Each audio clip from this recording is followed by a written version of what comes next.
आप सबका बहुत बहुत आभार। गांधी शांति प्रतिष्ठान का भी बहुत आभार। दरअसल इस पुरस्कार की जब पहली सूचना मुझे मिली तो मैं चौंक गया, और जब मैं कह रहा हूँ कि बात चौंक गया तो ये सच कह रहा हूँ, केवल भाषण देने के लिए नहीं। ऐसे ही जब 1993 में मुझे पहला पत्रकारिता का एक फेलोशिप अवार्ड मिला, उस समय भी मैं चौंका था। पहली बार मैं चौंका था, और ये 2024 में तो वो 1993 की बात है। टाइम्स फेलोशिप अवार्ड था। तब मैं एक रिपोर्टर था, स्टाफ रिपोर्टर, और आमतौर पर अंग्रेजी के पत्रकारों को मिला करता था टाइम्स फेलोशिप अवार्ड। 1991 में भी जेएनयू के ही एक छात्र को मिला था, पी साईनाथ, और 1993 में मुझे मिला, दो अंग्रेजी के पत्रकारों के साथ, लेखकों के साथ। तो मैं उस समय भी चौंका था, इस बार भी मैं चौंका, लेकिन कारण दोनों के अलग है।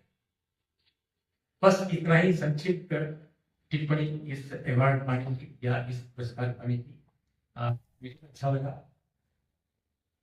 ये मैं कहूँ कि बहुत अच्छा लगा, तो मुझे लगता है कि सही होगा। जहाँ तक अपनी बात है, इसको कहने की बजाय मैं जर्नलिज्म की जो आज हालत है उस पर मैं संक्षेप में 15 मिनट में अपनी बात कहूँगा। दोस्तों, बहुत सारे लोग समझते हैं कि पत्रकारिता हमारी बहुत महान थी और बहुत निकृष्ट हो गई। ये बात सही है, उसका पतन बहुत हुआ है, लेकिन ऐसा नहीं है कि हमारी पत्रकारिता हमेशा बहुत महान थी। उसमें अच्छाइयां भी थी, उसमें बुराइयां भी थी, उसके सकारात्मक पक्ष भी थे, उसके बेहद नकारात्मक पक्ष भी। दरअसल पत्रकारिता को आप अलग से व्याख्यायित न तो कर सकते हैं और न तो उसको संवार सकते हैं या बिगाड़ सकते हैं, अपने तरीके, अपने स्तर। इसका सीधा रिश्ता समाज से है, सामाजिक, आर्थिक, राजनीतिक तंत्र से। दुनिया के जिन देशों में बेहतर मीडिया है, बेहतर पत्रकारिता है, वे देश हैं जहां पर डेमोक्रेसी का इंडेक्स भी बेहतर है, जहां पर HDI का इंडेक्स भी बेहतर है, ह्यूमन डेवलपमेंट इंडेक्स। तो यह महज संयोग नहीं है कि भारत HDI में भी गिर रहा है, ह्यूमन डेवलपमेंट इंडेक्स में भी गिर रहा है। ग्लोबल अगर आप इंडेक्स देखें, फ्रीडम के इंडेक्स में भी देखें तो उसमें भी बहुत बुरी तरह गिर रहा है। पहले हम पाकिस्तान से ऊपर थे, अब शायद हम उससे भी नीचे हो गए। सिर्फ बांग्लादेश है आसपास जो हमसे भी नीचे, नेपाल, भूटान, श्रीलंका, ये सब हमसे ऊपर। और वो रवांडा भी हमसे ऊपर हो गया है, जहां एक समय मीडिया ने वो षड्यंत्रकारी कुचक्र रचे कि तकरीबन 7-8 लाख लोगों का मैसेज पेपर था। मीडिया और वहां के शासकों की के अपने कोलैबोरेशन। हम रवांडा, रेडियो रक्षा का आपने नाम सुना होगा। हम हमारी स्थिति मीडिया का, जो हमारा प्रेस फ्रीडम का इंडेक्स है, इन दिनों उससे नीचे। लेकिन दुनिया की जो बेहतरीन डेमोक्रेसीज है, बेहतरीन जब मैं कह रहा हूं तो एब्सोल्यूट टर्म में नहीं कह रहा हूं, रिलेटिवली जहां बेहतर डेमोक्रेसी है वहां प्रेस फ्रीडम भी बहुत जबरदस्त है। आप देख लीजिए, नॉर्वे अभी भी नंबर 1 है, डेनमार्क नंबर 2 है, यूरोप के तमाम मुल्क बेहतर है, अच्छी स्थिति में है। अमेरिका बहुत पीछे है, काफी पीछे। और जो एशियाई मुल्क है उनमें बहुत कम मुल्क है जो टॉप 20 या 20 या 50 में भी पहुंचते। तो ये स्थिति है कि मीडिया हमारा, वो हमारे समाज, हमारे अर्थतंत्र, हमारी राजनीति, इन सबसे जुड़ा होता है। इसलिए आप ये कल्पना करें कि हमारे शासक, हमारी राजनीति, हमारी आर्थिकी रसातल की तरफ जाए और मीडिया उछलता जाए, हिमालय बन जाए, ऐसा होता नहीं, ऐसा होता नहीं। इसलिए मीडिया को हमें उस रूप में नहीं देखना चाहिए कि पहले मीडिया बड़ा शानदार था और मीडिया बहुत खराब हो गया। आजादी की जब लड़ाई चल रही थी तो भी जो मेनस्ट्रीम जो अखबार थे वो सरकार का अनुदान करते, जो भारतीय पत्रकार थे, जो स्वाधीनता आंदोलन से संबद्ध थे, जनता की आवाज वही बुलंद करे, चाहे उनमें गणेश शंकर विद्यार्थी हो या अबू बाबर साहब। और संयोगवश ये दोनों पत्रकारिता के महान शहीद। 1857 में बाबर साहब की शहादत हुई। इसी दिल्ली गेट पर उनको तोप से उड़ा दिया गया था 1857 के दौरान।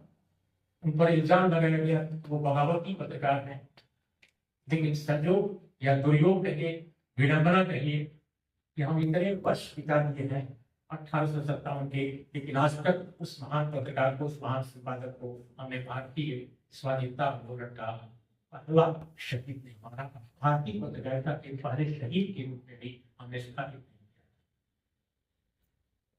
यहाँ मासूम राजावादी बैठे हैं, मुझे बहुत खुशी है ये बताते हुए कि उन्होंने उन पर किताब लिखी, और वो पहली किताब है हिंदी और उर्दू में, और संभवतः अंग्रेजी में भी। अगर मैं कह रहा हूँ मुझे याद है शायद अंग्रेजी में, उर्दू हिंदी दो में शायद नहीं है, कि कैसे उनको तोप से उड़ाया गया। तो हर बचाव, हर कमेटी के लोग आजादी की लड़ाई के पैदल पत्रकारिता लिख रहे थे, और बहुत शानदार गणेश शंकर विद्यार्थी सामुदायिक दंगों में शामिल। और डाइवर्सिटी का मतलब ये था कि गणेश शंकर विद्यार्थी के प्रताप में गांधीवादी जो सत्याग्रही थे वो भी लिख रहे थे, जो कंजर्वेटिव थे वो भी लिख रहे थे, आर्मी कंजर्वेटिव को जगह कम मिलती थी, और जो रेडिकल्स थे वो भी लिख रहे थे। भगत सिंह वहां कॉलम लिखते थे, कॉलम आज की तरह कॉलमिस्ट नहीं थे, जो लिखते थे वो चलता था, और भगत सिंह बलवंत के नाम पर लिखते। It's all well documented. और भगत सिंह जब भागे हुए थे बचने के लिए ब्रिटिश हुकूमत से, उनके इंटेलिजेंस के नेटवर्क और पुलिस से, ताकि अपने आंदोलन को और आगे बढ़ा सकें, तो गणेश शंकर विद्यार्थी जो गांधीवादी और प्रदेश कांग्रेस के अध्यक्ष भी कुछ दिन रहे, उन्होंने उनको शेल्टर दिया था, और अपने दफ्तर की टेबल पर कई बार सत्याग्रह भगत सिंह, ये सारे रिकॉर्ड में। तो हम तो उस परंपरा, उस विरासत पर हम गर्व कर सकते हैं। लेकिन आजादी के बाद हमने देखा कि जब इस देश में हुकूमत आई तो मीडिया का क्या स्वरूप बन गया। शुरू के दौर में जब जनतंत्र का सूर्योदय हो रहा था तो देश में 3 सरकारें डिसमिस की गई। पंजाब की सरकार डिसमिस की गई, दूसरे नंबर पर केरल की एमएस नंबूदिरीपाल की सरकार डिसमिस की गई, elected first communist government of India in the world, first elected government. और तीसरी सरकार शेख अब्दुल्ला की सरकार गिराई गई उसके पहले 1953 में। और देश का मेनस्ट्रीम मीडिया पूरी तरह सत्ता के साथ था, वो आलोचना नहीं कर रहा था, वो इस कदम की आलोचना नहीं कर रहा था। आप देख सकते हैं इस समय के तमाम अखबार और इस देश की लाइब्रेरीज में, पुरानी लाइब्रेरीज में सुरक्षित है, वैसा नहीं है उस समय भी। हाँ, ये हमला जो आज है मैं कंपेयर नहीं कर रहा हूं, लेकिन मैं बस ये बता रहा हूं कि अपने देश का मीडिया जनतंत्र के समानांतर उसको उठाकर आप देखिए तो जनतांत्रिक मूल्य जब स्ट्रांग नहीं होंगे किसी भी मुल्क में, तो मीडिया भी स्ट्रांग डेमोक्रेटिक नहीं हो पाएगा। हमारे देश में हाल के दौरान मीडिया को बहुत ही मीडिया कहा है।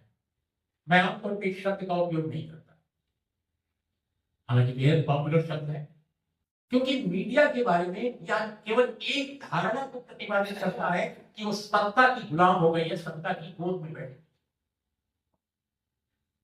लेकिन अपने देश के मीडिया का एक और चेहरा है, वो इसमें नहीं झांकता है।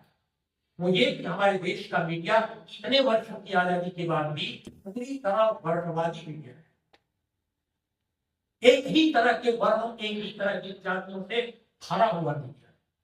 हमारे देश की राजनीति ज्यादा डाइवर्स है, लेकिन मीडिया बिल्कुल डाइवर्स है ही नहीं।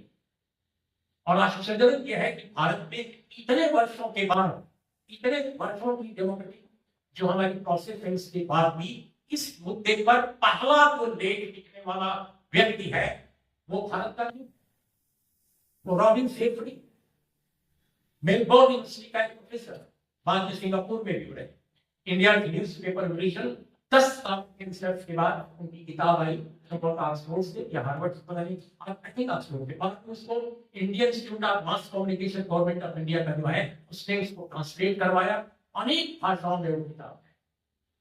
और इंडिया न्यूज़पेपर रेवोल्यूशन पहली किताब है जिसमें ये मुद्दे को उठाया गया है कि इंडिया का मीडिया इतना वर्णवादी क्यों है, एक ही तरह के वर्णों के लोग क्यों इस मीडिया में। आई थिंक हमारे देश के जनतंत्र और मीडिया के अंदर का जो तंत्र है उसका यह भी एक कि हमने इस पहलू को नजरअंदाज किया, बिल्कुल नजरअंदाज किया। दूसरे जो व्यक्ति इस मुद्दे पर जिन्होंने काम किया वो स्वयं एक अपर कास्ट हिंदू सामाजिक पृष्ठभूमि से आने वाले पत्रकार का नाम है बी.एन. उनियाल, और उन्होंने पायनियर इस विषय पर पहली दफा एक लंबा आलेख लिखा। और बी.एन. उनियाल ने भी एक बड़ी दिलचस्प कहानी बताई है अपने लेख में कि उन्होंने क्यों लिखा। उनको एक विदेशी बड़े लेखक पत्रकार ने जो किताब लिख रहे थे या कोई रिसर्च पेपर लिख रहे थे, उन्होंने उनको फोन किया कि उनियाल साहब प्लीज टेल मी, एक ऐसे दलित पत्रकार का नाम मुझे बताइए जिसको मैं अपने आलेख में कोट कर सकूं, जो मैं कांशीराम और मायावती की पॉलिटिक्स पर लिख रहा हूं। और दुनिया के बहुत बड़े पत्रकार बी.एन. उनियाल ने उनका नाम भी दिया है।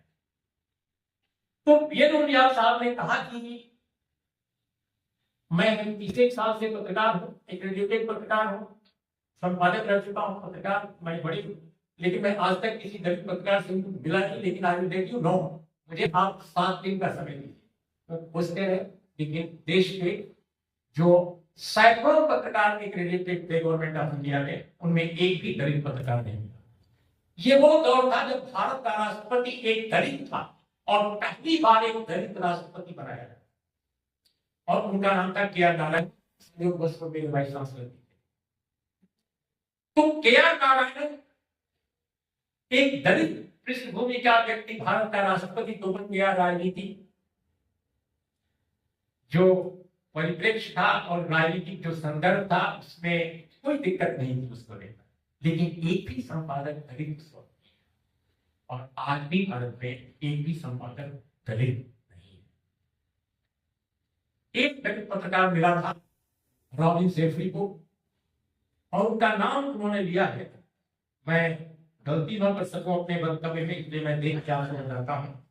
उनका नाम था रविंद्र दास, और ये रविंद्र दास जो थे तमिलनाडु के सीपीआई के अखबार में समाचार संपादक थे।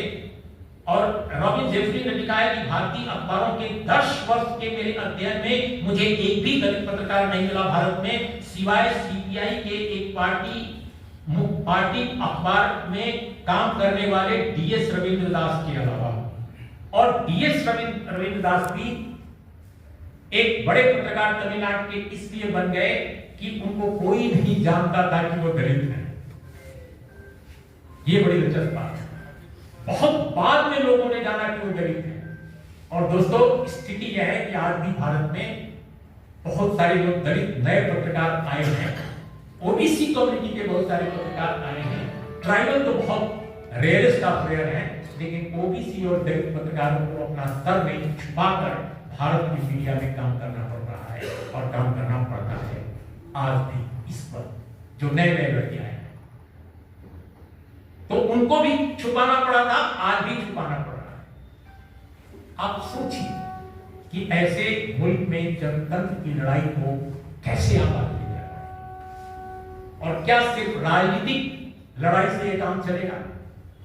क्या सामाजिक लड़ाई को बिल्कुल नजरअंदाज करके राजनीतिक लड़ाई से जनतंत्र को हासिल किया जा सकता है? एक बड़ा प्रश्न। तो इसलिए मुझे लगता है कि ये प्रश्न इसलिए मैं आज उठा रहा हूं, हालांकि बहुत विस्तार की मांग करता है, लेकिन बहुत संक्षेप में चूंकि मुझे बोलना है, तो मुझे लगता है कि भारत के मीडिया का एक बहुत बड़ा संकट उसकी डाइवर्सिटी का अभाव है। बिल्कुल डाइवर्सिटी, न तो ओनरशिप के लेवल पर डाइवर्सिटी है और न तो जर्नलिस्ट के लेवल पर उसमें काम करने वाले लोगों के है।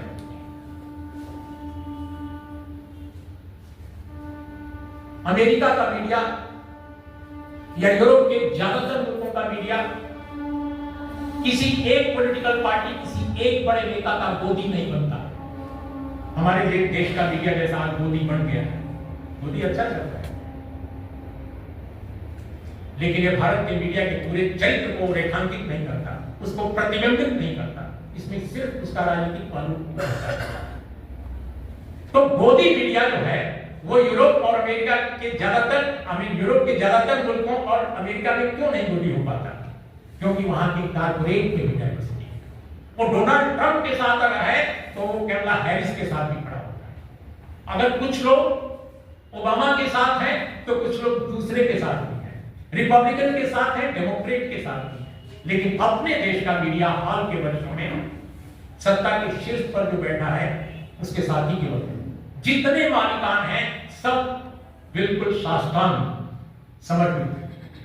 तो ऐसी स्थिति में जब कॉर्पोरेट में डाइवर्सिटी नहीं है तो मीडिया में कैसे हो? मीडिया उन्हीं के हाथ में है, ओनरशिप उनके पास है। एक बड़ा कारण है डाइवर्सिटी का ना होना ओनरशिप में, और इसका बुनियादी कारण यह है कि हमने मीडिया के अंदर डाइवर्सिटी के लिए कुछ किया ही नहीं। एक बार केवल अब तक भारत में 1947 के बाद से सिर्फ एक बार कोशिश हुई है, और वो यूपीए 2 के जमाने में हुई। इसको लोग याद नहीं करते, लेकिन मैं आज आपको बताना चाहूंगा 2013 में आई थिंक जुलाई महीना था, भारत की संसद के लोकसभा में एक स्टैंडिंग कमेटी की रिपोर्ट पेश की गई जो इंफॉर्मेशन टेक्नोलॉजी डिपार्टमेंट मिनिस्ट्री की standing committee. This committee was headed by Rao Inderjit Singh, now a BJP member of parliament. उसमें हर पार्टियों के लोग थे और पहली दफा मीडिया डाइवर्सिटी पर उस रिपोर्ट ने विस्तार से रिकमेंडेशन दिया और कहा कि एक क्रॉस मीडिया ओनरशिप को आप एड्रेस कीजिए। ये बिल्कुल नहीं होना चाहिए कि एक पूंजीपति अखबार भी निकालता है, मैगजीन भी निकालता है, सिनेमा भी फाइनेंस करता है, इंटरनेट भी चलाता है, टेलीविजन भी चलाता है। ये बिल्कुल नहीं हो सकता। ये नहीं हो सकता है कि एक पूंजीपति दिल्ली से अखबार निकालता है, पटना से भी अखबार निकालेगा, चंडीगढ़ से भी निकालेगा, कोयम्बटूर से भी निकालेगा, गाजियाबाद से निकालेगा और तमाम जगहों से निकालेगा। ये बिल्कुल नहीं होना चाहिए। आप कल्पना कर सकते हैं वॉल स्ट्रीट जर्नल कितनी जगहों से निकलता है, न्यूयॉर्क टाइम्स कितनी जगहों से निकलता है, पॉलिटिको कितनी जगह से निकलता है डेनमार्क का। लेकिन इंडिया में एक अखबार 10 या 40 जगहों से निकल के और बेखौफ होकर निकाल सकता है। क्यों? क्योंकि आप यहां क्रॉस मीडिया ओनरशिप उसको एड्रेस ही नहीं किया। ये कैसे संभव?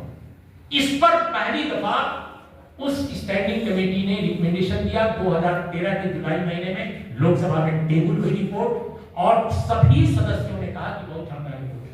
रिपोर्ट दरअसल पेड न्यूज पर थी, लेकिन उसने मीडिया की डाइवर्सिटी ओनरशिप के सवाल को भी एड्रेस किया था। आज तक किसी सरकार ने उसको एग्जीक्यूट नहीं किया, इंप्लीमेंट नहीं किया। क्यों? क्योंकि हमारे यहां क्रोनी कैपिटलिज्म आ गया।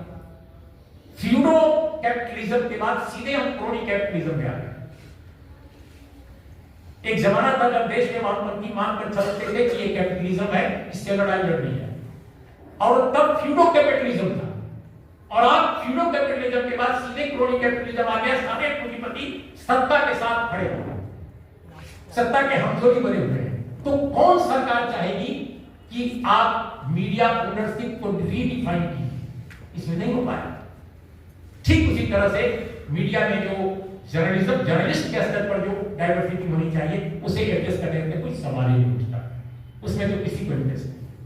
अमेरिकन मीडिया को इंटरेस्ट है, उसने ओनर्स के लेवल पर इसके लिए डाइवर्सिटी कैसे एडॉप्ट की जाए, डाइवर्सिटी कैसे लाई जाए, इसके लिए कमीशन बनाया। बहुत कम लोगों को इस बात का अंदाजा होगा कि अमेरिकन मीडिया ने इस क्वेश्चन को एड्रेस किया और हिस्पैनिक से लेकर के ब्लैक्स तक तमाम जो रिप्रेजेंटेटिव्स थे अमेरिकन मीडिया में, जर्नलिस्ट जो थे, उनकी संख्या बढ़ाई गई है। टारगेट अभी अचीव नहीं किया उन लोगों ने, लेकिन बेहतर रिप्रेजेंटेशन मिला है उनको, लेकिन अपने देश में बिल्कुल। तो ये प्रश्न जो मीडिया के हैं इनको कौन एड्रेस करेगा? और बिल्कुल आखिर में चूंकि समय आप लोगों का कीमती है, मैं तो फिर बाद में भी बात करता रहूंगा आपसे। 2-3 चीजें मैं कहकर अपनी बात खत्म करूंगा। कि देखिए हमारे यहाँ जब आजादी मिल रही थी और जब देश अपने रास्ते चल पड़ा था, तो उस समय जो आज समस्या हमारे डेमोक्रेसी की है, हमारे स्टेट की है, उसको देखने का अलग अलग नजरिया था। और एक नजरिया जो था उस समय की सरकार का था, और दूसरा नजरिया जो था वो अलग अलग ढंग के अलग अलग विपक्षी नेता थे। डॉक्टर बी आर अम्बेडकर भी उनमें एक थे। मैं विपक्षी नेता तो उनको क्या कहूं, उनको कैबिनेट मंत्री थे, लेकिन कैबिनेट से उन्होंने इस्तीफा दिया था और 10-12 पेज के अपने इस्तीफे के पत्र में उन्होंने बड़े सवाल खड़े किए कि वो क्यों इस्तीफा दे रहे हैं। और उसमें हिंदू कोड बिल का सवाल था। बहुत सारे हमारे देश के जो इतिहासकार हैं, लेखक हैं, बुद्धिजीवी हैं, वो मानते हैं कि डॉक्टर बी आर अम्बेडकर ने सिर्फ हिंदू कोड बिल के नाम पर इस्तीफा दिया था। बिल्कुल गलत बात है।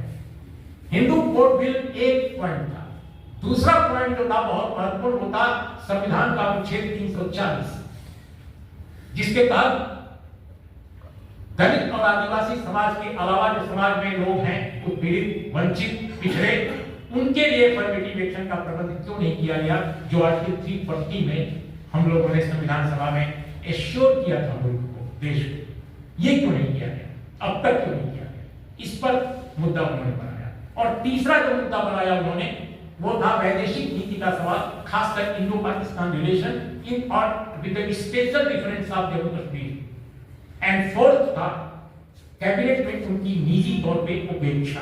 तो इन 4 बड़े मुद्दों को अम्बेडकर ने सवाल बनाया। एक बड़ा प्रश्न उन्होंने 25 नवंबर, आई थिंक 26 तारीख, यस 25 1949 को अम्बेडकर ने संविधान सभा में जो भाषण दिया था, वही बात कहकर मैं अपनी बात खत्म करूंगा।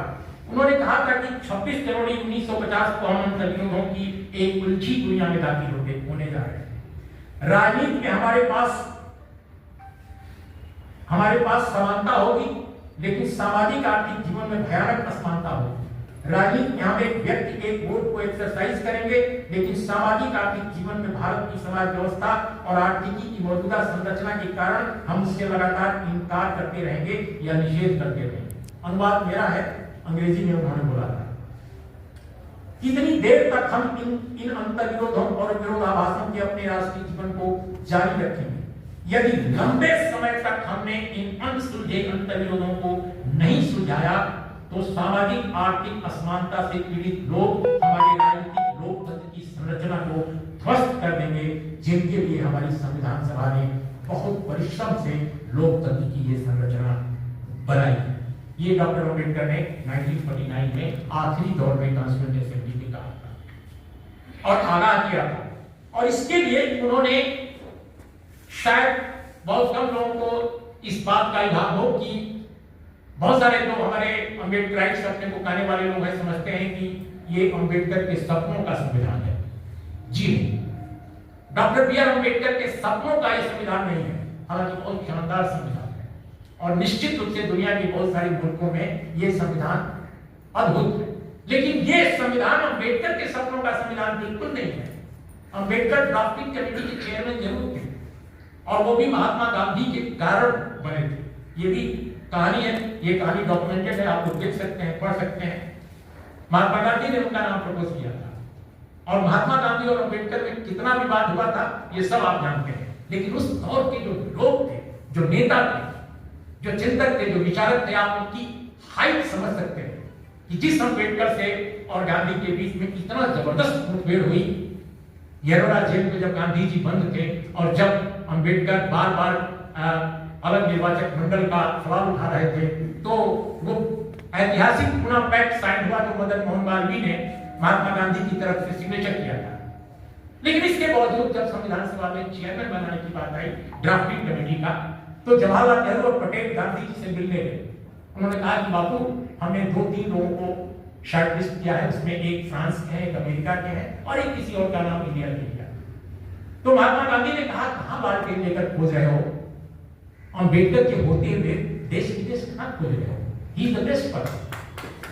और इस तरह से अम्बेडकर चेयरमैन बने ड्राफ्टिंग कमेटी। इसको लोग ज्यादा बताते नहीं, प्रचारित क्यों नहीं करते, इतिहासकार में नहीं बनता। तो अम्बेडकर ने ये जो प्रश्न उठाया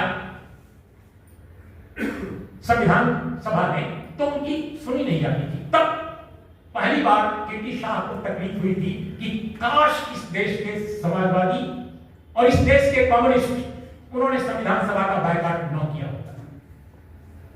केटी शाह और कामत साहब समाजवादी खेमे के बहुत प्रखर लोग थे, बहुत बड़े विद्वान थे, जो कॉन्स्टिट्यूएंट असेंबली में थे और जिनके कारण अपने देश में आर्टिकल 39 जुड़ा। आर्टिकल वो 39 जिसको सुप्रीम कोर्ट ने अभी जिसको निष्प्रभावी किया है, खासकर उसके सेक्शन बी को, और जिस पर तालियां बजाई इस देश की मीडिया ने। वाह क्या बात है, प्राइवेट प्रॉपर्टी को क्या शानदार उस पर एक महान फैसला किया है सुप्रीम कोर्ट ने। तो आर्टिकल 39 बी पर जो तालियां अभी बनी है सुप्रीम कोर्ट के फैसले पर, दरअसल वो केटी शाह के कारण जुड़ी। और केटी शाह चाहते थे कि वो मौलिक अधिकारों का हिस्सा बने। तब समाजवादियों के खेमे में ये विचार विमर्श होता रहा और कई लोगों ने इस पर आर्टिकल लिखा उस दौर में कि समाजवादियों को, सोशलिस्टों को और कम्युनिस्टों को बायकॉट नहीं करना चाहिए था। संविधान सभा में अगर 10, 15, 20, 25 और आ जाते तो अम्बेडकर को काफी ताकत मिलती और बहुत सारी चीजें इंटरप्रेट कर ली गई होती जो नहीं हुई। कम से कम जो डायरेक्टिव प्रिंसिपल्स थे उनको इंटरप्रेट किया जा सकता था मौलिक अधिकारों में। और आज इस देश की धन संपदा का इस तरह से चीरहरण तक कोई भी मौजूदा सरकार का जो नेता है वो नहीं कर सकता था। लेकिन वो चीजें डायरेक्टिव प्रिंसिपल में रहती। तो दोस्तों ये जो बात मैं कह रहा हूं कि अम्बेडकर ने अपना एक संविधान पेश किया था, अलग एक संविधान पेश किया था, उसका ड्राफ्ट पेश किया था, उसका नाम था यूनाइटेड स्टेट्स ऑफ इंडिया। उन्होंने मुल्क का नाम यूनाइटेड स्टेट्स ऑफ इंडिया रखा था, constitution for United states of India. और वो संविधान सभा में उन्होंने पेश कर संविधान सभा के कई सदस्यों को, कई अपने दोस्तों को पेश किया था। और उसमें जो चीजें उन्होंने उठाई थी, काश वो चीजें अगर शुरू से लागू की गई थी तो आज हमारे मुल्क में जनतंत्र को छीनने वाले जो लोग हैं वो दरअसल राजनीति में उनकी पैदाइशी हो। उन्होंने सीधे कहा था कि भारत का कोई राजनीतिक धर्म नहीं होगा, धर्म की बात राजनीति में की ही नहीं जाएगी। उनके ड्राफ्ट कॉन्स्टिट्यूशन में दूसरी जो बात थी कि पूरे देश में रेडिकल लैंड रिफॉर्म्स होंगे, लेकिन अपने यहां तो केरल की सरकार लैंड रिफॉर्म्स और एजुकेशन रिफॉर्म्स के कारण ही डिसमिस की गई। और शेख मोहम्मद अब्दुल्ला की 1953 में सरकार सिर्फ लैंड रिफॉर्म्स, एजुकेशन रिफॉर्म्स के कारण डिसमिस की गई। और देखिए संयोग कि भारत में दो स्टेट जो हैं एसडीआई में हमेशा अव्वल रहे हैं, केरल और कश्मीर। मिलिटेंसी के बुरे दिनों को छोड़ दिया जाए तो एसडीआई ह्यूमन डेवलपमेंट इंडेक्स में कश्मीर आज भी उत्तर प्रदेश, बिहार, मध्य प्रदेश, राजस्थान जैसे प्रदेशों से बहुत आगे है। क्यों आगे है? क्योंकि लैंड रिफॉर्म्स, क्योंकि एजुकेशनल रिफॉर्म्स। तो रेडिकल लैंड रिफॉर्म्स की बात अम्बेडकर ने की। ये कम्युनिस्टों का एजेंडा केवल नहीं था। एजुकेशन रिफॉर्म्स के बारे में उन्होंने कहा कि पूरे देश के बच्चों को पढ़ाई समान हो, जो बाद में सोशलिस्टों ने नारा पकड़ा साझा। और इसके लिए उन्होंने कहा कि कोई अलग ढंग की पढ़ाई न हो, सबकी पढ़ाई एक तरह से हो।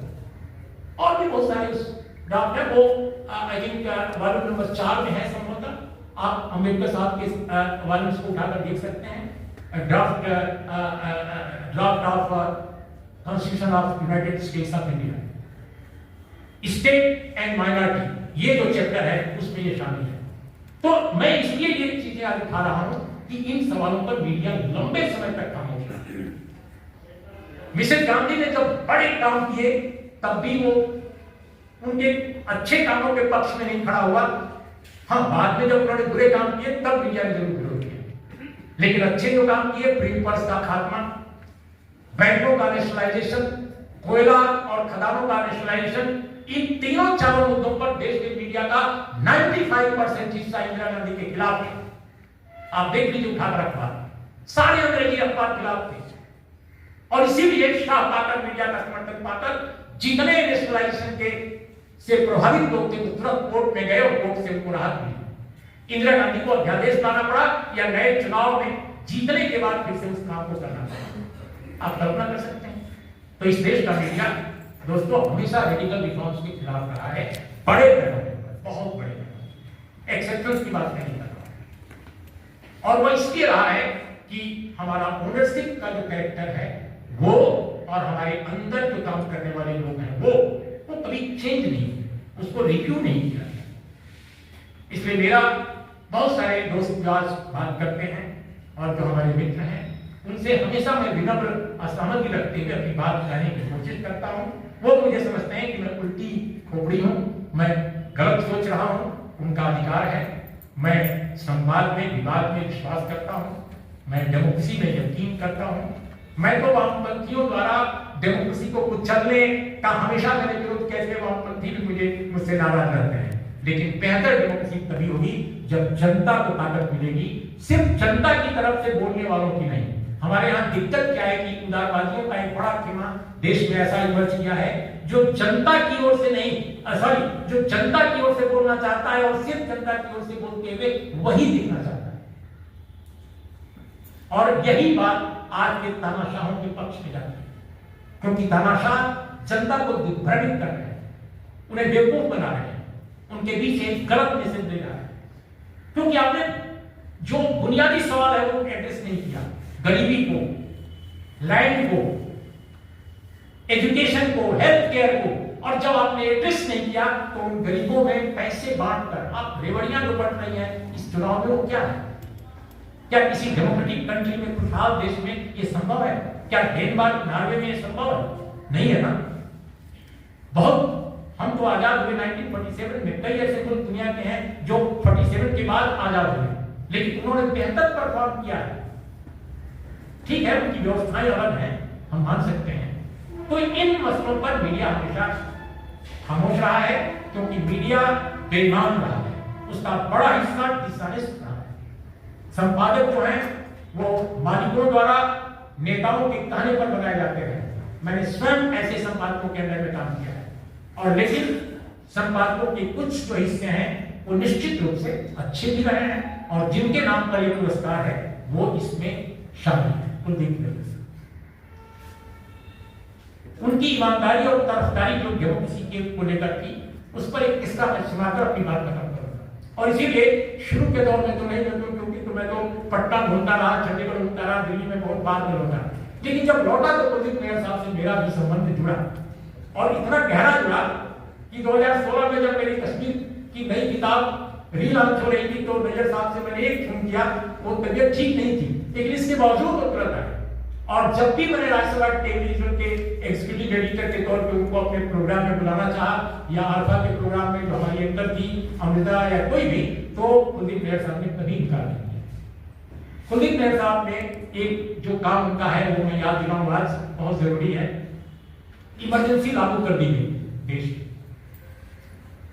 गिरफ्तारियां ताबड़तोड़ होने लगी, पत्रकार खामोश, क्योंकि बड़ा हिस्सा पत्रकारों का समर्थन के रूप में था, एक छोटा हिस्सा जो विरोध में था। खुराफाती हम हमेशा होते हैं, हमारे जैसे, आप जैसे, ये जो लोग बैठे हैं उनको खुराफाती कहते हैं। वो लोग जो सभ्य लोग हैं वो कहते हैं ये लोग खुराफाती हैं, सत्ता के साथ चिपके हुए लोग। तो कुलदीप नैयर ने रात को तय किया कि कल सुबह मीटिंग होगी, और मीटिंग कहां होगी? जहां आज भी मीटिंग हो रही है निरंकुशता के खिलाफ। दिल्ली में आज भी पत्रकारों की हर बैठक वही होती है, तानाशाही के खिलाफ, डेमोक्रेसी के हनन के खिलाफ, जहां कुलदीप नैयर ने मीटिंग की, और मीटिंग की प्रेस क्लब ऑफ इंडिया में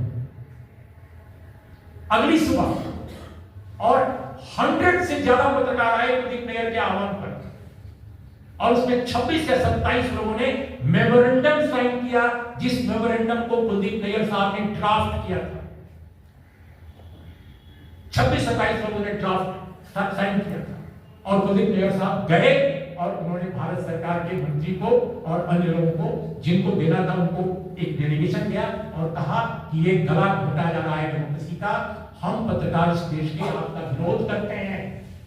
ये उस वक्त कहा कुलदीप नैयर साहब ने और उनके दोस्त पत्रकारों ने, जब नेताओं की गिरफ्तारी हो रही थी, कार्यकर्ताओं की गिरफ्तारी हो रही थी, और कई लोगों की, लेखकों की भी गिरफ्तारी हो चुकी थी, लेकिन डटे रहे।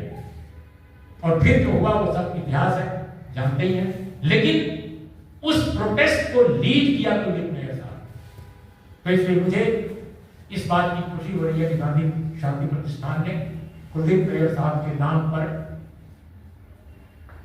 स्थापित इस पुरस्कार को मुझ जैसे नाजीज को आपने दिया है। बहुत बहुत शुक्रिया, आभार। कुछ अगर आपको अच्छा न लगा हो, कोई तो कमजोरी होगी, सेल्फ क्रिटिसिज्म अगर नहीं आप करते हैं तो आप यकीन मानिए आप बड़ी खतरनाक शक्तियों से लड़ना नामुमकिन हो जाएगा। इसलिए अगेन आई एम सेइंग, और ये मेरा लास्ट वर्ड है, कि भारत के मध्य वर्गीय बुद्धिजीवियों को, विद्वानों को, उदारवादी चिंतन में यकीन करने वाले लोगों को अपने बारे में, अपने चिंतन के बारे में गहराई से विचार करना होगा कि गलतियों की शुरुआत कहाँ हुई और गलतियों का अंत कब होगा। नमस्कार, आदाब, सत श्री अकाल।